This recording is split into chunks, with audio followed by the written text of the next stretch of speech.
छात्रों, आज हम दूसरी इकाई कहे कविराय यह कविता देखने जा रहे हैं। कहे कविराय ये कविता दूसरी इकाई में है। पहली इकाई अपनी हो चुकी है, अब दूसरी इकाई की ओर बढ़ते हैं। कहे कविराय, इसके रचनाकार हैं गिरिधर जी। गिरिधर जी इनके रचनाकार है। कवि गिरिधर की कुंडलियों में व्यवहारिकता के दर्शन होते हैं। यहाँ गिरिधर जी की 6 कुंडलियाँ दी गई है, उसमें से हम कुछ देखने वाले हैं। प्रथम कुंडली में गुणों के महत्व को दर्शाया गया है। दूसरी कुंडली में लोगों की स्वार्थपरता का वर्णन किया गया है। और तीसरी कुंडली में ऐसे लोगों के विषय में बताया गया है जो ऋण मतलब कर्जा लेकर लौटाना नहीं चाहते हैं। चौथी कुंडली में बताया गया है कि किसी भी कार्य को करने से पहले यदि उस पर अच्छी तरह से विचार किया जाए, विचार करने के बाद किया जाए, तो पहले यदि उस पर अच्छी तरह विचार न किया जाए तो उसके क्या परिणाम होते हैं, यह बताया गया है। पांचवी कुंडली में बताया गया है कि पुरानी बातों को भुलाने का संदेश दिया गया है, मतलब पुरानी बातों को हमें भूल कर आगे बढ़ना चाहिए।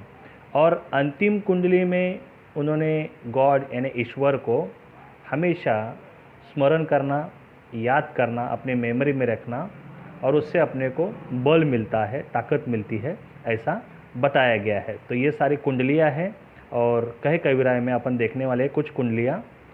गुण के गाहक सहस नर, बिन गुण लह न कोय, जैसे कागा कोकिला शब्द सुने सब कोय।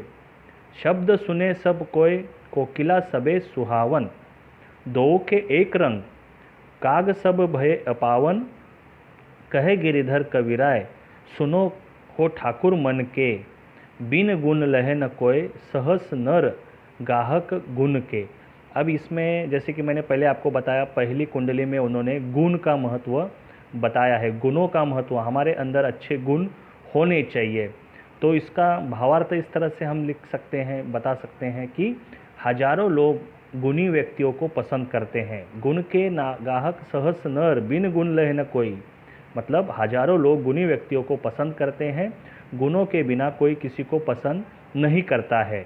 इसका एग्जाम्पल समझाते हुए उन्होंने कहा है, जैसे कागा कोकिला, कोयल और कागा यानी कौवा, इसका एग्जाम्पल दिया है।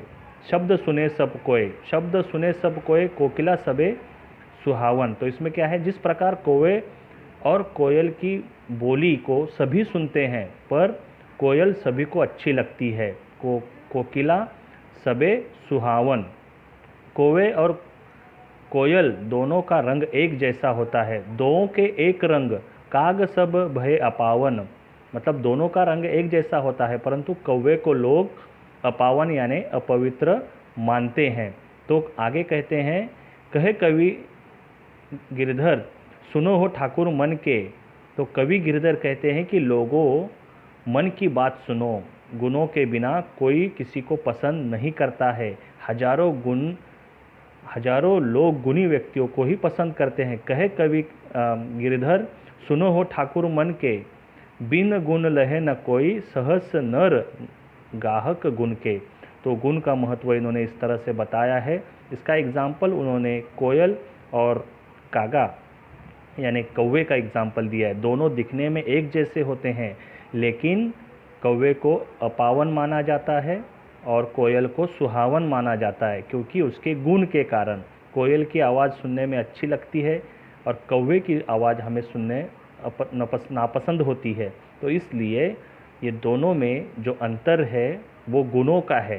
रंग एक जैसा ही है, लेकिन ये अलग क्यों हुए, क्योंकि अपने गुणों के कारण। तो कवि गिरिधर जी कहते हैं कि अगर आपके पास गुण हैं तो आपको लोग मानेंगे, उसकी कद्र करेंगे। तो कहते हैं आगे कि मन की बात सुनो, गुणों के बिना कोई किसी को पसंद नहीं करता है। हजारों लोग जो है गुणी व्यक्तियों को ही पसंद करते हैं। आगे हम देखते हैं, देखा सब संसार में मतलब का व्यवहार, जब लगी पैसा गांठ में तब लगी ताको यार। तब लगी ताको यार, यार संग से ही संग डोले, पैसा रहा न पास, यार मुख से नहीं बोले।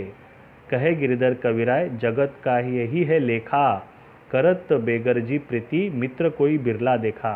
तो दूसरी कुंडली में उन्होंने स्वार्थ, सेल्फिश जो भावना है उसका वर्णन किया गया है। देखो क्या कहते हैं, देखा सब संसार में मतलब का व्यवहार, इस पूरे संसार में हम देख लेंगे कि सभी का व्यवहार कैसा है, स्वार्थ से भरा हुआ है, मतलब का व्यवहार रखते हैं जब लोग। जब लगी पैसा गांठ में तब लगी ताको यार, जब तक किसी के पास पैसा है तभी तक सब उससे मित्रतापूर्वक व्यवहार करते हैं, यार कहते हैं उसे।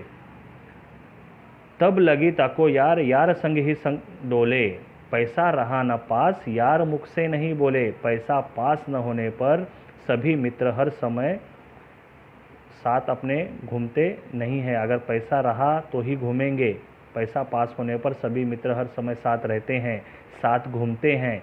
जब धन पैसा समाप्त हो जाता है वही मित्र मुख से भी नहीं बोलते हैं, मुंह से अपने से बात भी नहीं करते हैं। तब लगी ताको यार, यार संग ही डोले, पैसा रहा ना पास, यार मुख से नहीं बोले, मतलब वो अपने से बात भी करने के लिए तैयार नहीं होते हैं। कहे गिरिधर कविराय जगत का यही है लेखा, कवि गिरिधर कहते हैं कि इस संसार का यही तरीका है, यही तरीका है। करत बेगरजी प्रीति मित्र कोई बिरला देखा, ऐसे मित्र बहुत कम होते हैं जो स्वार्थ रहित प्रेम रखते हैं। तो हमें इस स्वार्थ भरी दुनिया से हमें किस तरह से बचकर रहना है। लोग जो है सेल्फिश है, स्वार्थी है, मतलब का व्यवहार रखते हैं, और पैसा अगर अपने पास है तो सभी अपने को अच्छा कहते हैं, और जब धन की समाप्ति हो जाती है, पैसे की समाप्ति हो जाती है, तो सामने वाला अपने से बात करने के लिए भी तैयार नहीं रहता है, बात भी नहीं करता है। तो कवि गिरिधर जी अपने को इस कुंडली से समझाते हैं कि संसार की यही रीत है, ऐसे मित्र बनाइए आप जो स्वार्थ जिसके अंदर ना हो, जो मतलब का व्यवहार न रखते हों। आगे, झूठा मीठे वचन कही ऋण उधार ले जाए, लेत परम सुख उपजे लेके दियो न जाए। लेके दियो न जाए उच्च अरु नीच बतावे, ऋण उधार की रीति मांगते मारन धावे। कहे गिरिधर कविराय जानी रहे मन में रूठा, बहुत दिना हो जाए कहे तेरा कागज झूठा। तो आगे उन्होंने इस कुंडली में बताया है कि जो ऋण लेकर लौटाना नहीं चाहते हैं, मतलब अपने से पैसा लेते हैं, कर्जा लेते हैं, वो लौटाना नहीं चाहते हैं, इस तरह से उन्होंने बताया। झूठा मीठे वचन कही ऋण उधार ले जाए, झूठे व्यक्ति मीठी मीठी बात कर कर पैसा उधार ले जाते हैं। पैसा लेते समय उन्हें बहुत आनंद आता है, परंतु ऋण चुकाने की उनकी नीयत नहीं होती है। झूठा मीठे वचन कही ऋण उधार ले जाए, लेत परम सुख उपजे लेके दियो न जाए। जब वो लेते हैं तो काफ़ी सुखी होते हैं, लेकिन जब देने की बारी आती है तब वो देते नहीं हैं। आगे, लेके दियो न जाए उच्च अरु नीच बतावे, पैसा लौटाने का समय आता है तो विभिन्न प्रकार की बातें बनाते हैं। उधार लेने वालों का यही व्यवहार रहता है, जो उधार लेता है। ऋण उधार की रीति मांगते मारन धावे, यही रीत है। जो पैसा लौटाने का समय आता है तो वो बातें सुनाते हैं, उधार लेने वालों की यही व्यवहार है। पैसा वापस मांगते समय वे मारने को दौड़ते हैं। मांगते मारन धावे, जब आप मांगने जाओगे तो वो मारने के लिए दौड़ते हैं। कहे गिरिधर कविराय जानी रहे मन में रूठा। आगे क्या कहते हैं, उधार लेने वालों का यही व्यवहार रहता है, पैसा मांगने पर वो मारने को दौड़ते हैं। कवि गिरिधर कहते हैं कि ऋण लेने वाले मित्र मन में रूठे रहते हैं, और जब बहुत दिन हो जाए तो वह कहते हैं कि तेरा ऋण जो है, ऋण वाले कागज तेरा झूठा है। कहे कवि गिरिधर जाने रहे रूठा, बहुत दिन हो जाए कहो तेरा कागज